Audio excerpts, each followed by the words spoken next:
अब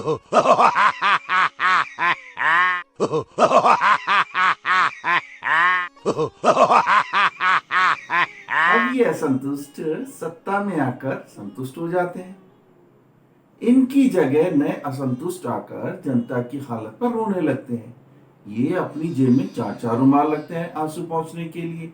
जिनकी धोती होती है उनकी धोती आंसू से भीगी जाती है।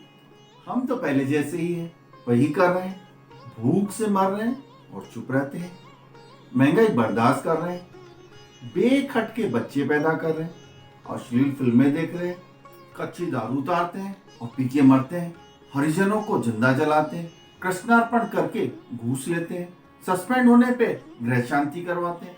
चरित्रवान और चरित्रहीन में कुल मिलाकर इतना अंतर होता है, एक की पकड़ी जाती है और एक की पकड़ी नहीं जाती। जिसकी दबी है वो चरित्रवान, जिसकी खुल गई वो चरित्रहीन। एक बेचारा मामूली क्रांतिकारी होता है जो क्षेत्र में रहता है, काम करता है, भूखा रहता है, रोटी और प्याज झूले में लेके चलता है, पिटता है और यहाँ तक जेल भी जाता है। एक अति क्रांतिकारी होता है विशिष्ट, ये दिन में दाढ़ी ट्रिम करता है, कॉफी पीता है, कॉफी हाउस में जाके बिटर कॉफी। दिन में क्रांतिकारी लेनिन, मार्क्स, माओ के जुमले याद करता है, रात में बैठ के दोस्तों के साथ शराब पीता है और फिर इन क्रांतिकारी जुमलों को दोहराता है। YouTube सतरंगी रे व्यंग अड्डा कार्यक्रम में मैं परवेश जैन आपका हार्दिक स्वागत करता हूँ।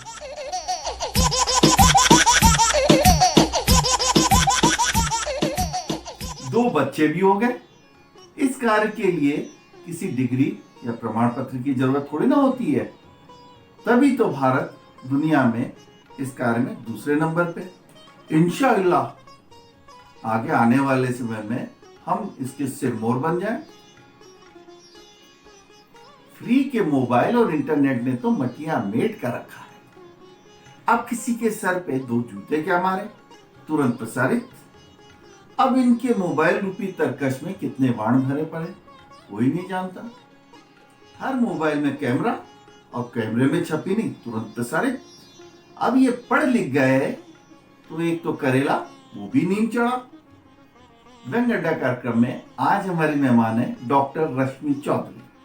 जब व्यक्ति के भीतर देश समाज में मौजूद विसंगतियों, अन्याय और विद्रूपताओं के प्रति टीसन, कसमसाहट होती है, तब वह भावनाओं के रूप में व्यक्त होती है। यही अभिव्यक्ति व्यंग के रूप में सामने आती है। व्यंग सभी विधाओं में मौजूद हो सकता है। व्यंग के तीर यदि ठिकाने पहुंच जाएं तो बहुत प्रभावशाली होते हैं। व्यंग में कही गई बात अप्रत्यक्ष होती है, उसकी अभिव्यंजना शक्ति बहुत ज़्यादा होती है, इसलिए व्यंग शैली में कही गई बात ज़्यादा गहराई तक प्रभाव दिखाती है। व्यंग्यकार डॉक्टर रश्मि चौधरी की कविताएं, लेख, कहानियां पत्र पत्रिकाओं में प्रकाशित होती रही हैं। आपके लेख और कविताओं का प्रसारण आकाशवाणी से होता रहा है। आपके शोध पत्र राष्ट्रीय एवं अंतर्राष्ट्रीय पत्रिकाओं में प्रकाशित हुए हैं। आपने पर्यावरण विषय पर आधारित संगोष्ठियों एवं योग शिविरों का आयोजन किया है। आपने विभिन्न अंतर्राष्ट्रीय काव्य मंचों पर ऑनलाइन काव्य पाठ किए हैं। आपने मॉरिशस और नेपाल देशों की साहित्यिक यात्राएं की हैं। आपके पुरस्कार और सम्मानों की बात की जाए तो आपको शब्द साधक पुरस्कार, तथागत गौतम बुद्ध पुरस्कार, सावित्रीबाई फुले पुरस्कार, भगवान बुद्ध नेशनल फेलोशिप अवार्ड प्राप्त हुए हैं। टीम सतरंगी रे आपको अपनी शुभकामनाएं प्रेषित करती है। तो आइए मिलते हैं व्यंगकार से और सुनते हैं उनका व्यंग। मेरी व्यंग रचना का शीर्षक है झक्की मथुरा प्रसाद। जोगिंदर गांव से निकलकर नए नए शहर में आकर रहने लगे थे। जोगिंदर को बचपन से ही पढ़ाई का शौक न था, बस यूं ही पढ़ लिया करते थे, सो कैसे भी करके स्नातक हो गए। लेकिन दुनियादारी में वो काफी पहले ही स्नातक हो चुके थे। ठेकेदारी का काम संभाला, जुगाड़ करते करते 3 मंजिला मकान बनवा लिया। गांव की खेती का वरद हस्त हमेशा ही उनके हाथ सिर पर रहता, सो शहरी माहौल में आकर भी उनकी पोजीशन बहुत बढ़िया हो गई। विवाह हुआ सो कमलेश से कमलिया बनी, पत्नी भी घर को सुशोभित करने लगी। वैसे तो समाज में उसकी स्थिति गुलदस्ते की भांति थी, किंतु जोगिंदर की नजरों में वह कोने में पड़े कचड़े के से ज्यादा कुछ भी न थी। इधर जोगिंदर के भाषणों में नारी सशक्तिकरण और समाज के उत्थान की बातें बढ़ती गईं। कमलिया मानसिक रोगी होती गई। कभी कभी ऊपर वाले माले में ही उसको बंधक बना दिया जाता। 2 बच्चे भी हो गए, क्योंकि इस कार्य के लिए कोई डिग्री और प्रमाण पत्र की आवश्यकता थोड़ी पड़ती है। तभी तो इस काम में भारत पूरी दुनिया में दूसरे नंबर पर है। इंशाअल्लाह आगे आने वाले समय में दुनिया का सिरमौर बन जाएगा। जोगिंदर को 1500 वोटों से ही संतोष करना पड़ा।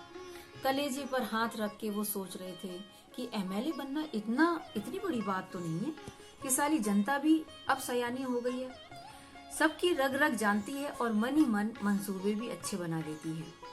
एक तो ये फ्री के मोबाइल और इंटरनेट ने सब मटिया मेट कर दिया। जरा से कहीं किसी के सिर में 2 जूते क्या मारे, टेलीकास्ट खो गए।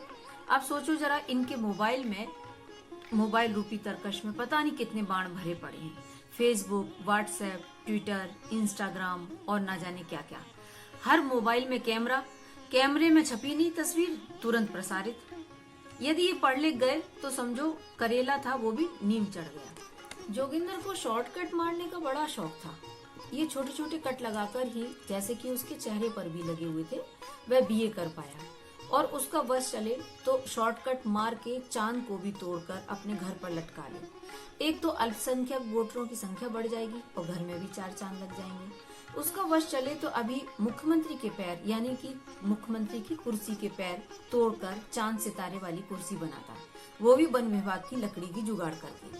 खैर, उसी कुर्सी पर पैर के ऊपर पैर रखे, खद्दर के झकास कुर्ते की बाहें ऊपर की ओर मोड़कर मखमली हत्थों पर हाथ रखे बैठा हुआ है। सामने जनता जमीन पर हाथ जोड़े विनम्रता और कृतज्ञता का भाव लिए उकड़ू बैठी हुई है। नौकर चाकर शांत भाव से किंतु मुस्तैदी से सेवा में लगे हुए हैं। एसी के सुखद माहौल में पीए बार बार मोबाइल की घंटी बजने पर मोबाइल और मुंह पर हाथ लगाकर आहिस्ता से बुदबुदा रहा है और अपनी डायरी और अपने कागजात वगैरह संभालता हुआ इधर उधर आ और जा रहा है। अचानक तेजी से सायरन चीख उठता है और जोगिंदर की तंद्रा भंग हो जाती है। वो भी किससे? डोरबेल की आवाज से। चेहरे पर थोड़ी शिकन आती है कि क्या सुहावना और लुभावना सपना था। ये कौन है साला जो अड़चने डाल रहा है। दरवाजा खुलता है तो सुबह सुबह मथुरा प्रसाद हाथ जोड़े खड़े थे। वही गौरैया के घोंसले जैसे बाल, घिसी पिटी सी फुल आस्तीन की बुशर्ट जिसकी एक बांह के कलफ के बटन खुले और दूसरी के बंद। उस शर्ट के ऊपर की तीनों बटनें हमेशा खुली रखते थे क्योंकि उन्हें खुला वातावरण पसंद था। उनकी पसंद नापसंद पत्नी को रटी पड़ी थी।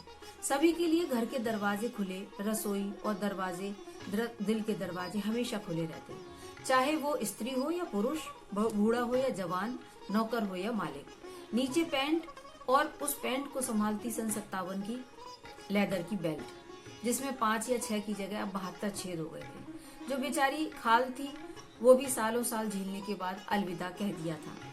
बेल्ट की भांति उनके दांतों में भी छेद हो गए थे, बल्कि कहना चाहिए कि उनका समूचा व्यक्तित्व ही छेदों से बना हुआ था, जहां से हर प्रकार की रसों की धाराएं बहा करती थी। मथुरा प्रसाद बहुत कुछ होते हुए भी कुछ भी नहीं थे। जैसे क्वार के बादल गरजते बहुत हैं, तड़कते बहुत हैं, घुमड़ते बहुत हैं, किंतु बेचारे बरस नहीं पाते। जरा सी हल्की पतली सुकोमल पवन जरा सा मुस्कुराकर बहा ले जाती।